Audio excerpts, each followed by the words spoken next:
Los ámbitos de aplicación del derecho internacional humanitario en lo que a su ámbito material concierne, las situaciones a las que el derecho internacional humanitario se aplican son dos. El conflicto armado de índole internacional y el conflicto armado de índole no internacional. El conflicto armado internacional existe cuando se recurre a la fuerza armada entre estados. Un estado emplea sus fuerzas armadas contra otro. En ese momento se desencadena un conflicto armado internacional. Por consiguiente, no es difícil de reconocer. Es un conflicto que se suscita con la primera acción militar de un estado en perjuicio de otro. Y desde ese momento inicial, el derecho internacional humanitario es aplicable. Más difícil es identificar la existencia de un conflicto armado no internacional, porque es un conflicto donde las partes no son siempre reconocibles a priori y donde el momento de inicio de la dimensión de conflicto no es claro, porque el conflicto armado no internacional aparece por acumulación.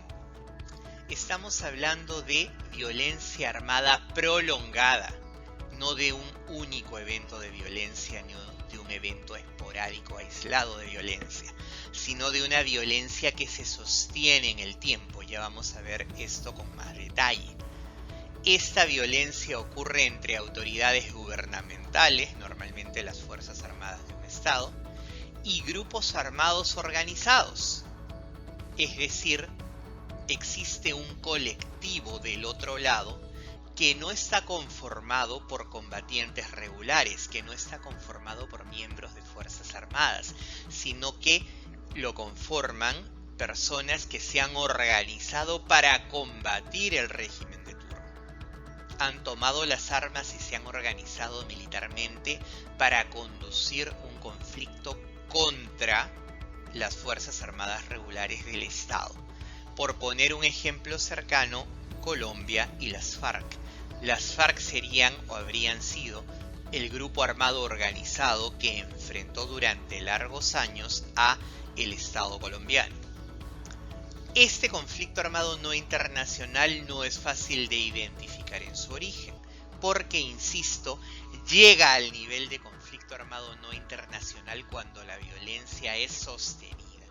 Por consiguiente, debe haber un transcurso de tiempo en el que las hostilidades armadas se sostengan, y allí hablamos de un conflicto armado no internacional.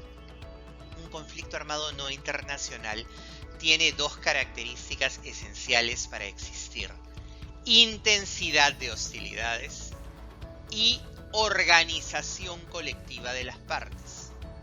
Vamos a regresar con más detalle a hablar de estas dos características, pero primero vamos a ver con cierto detalle el conflicto armado internacional.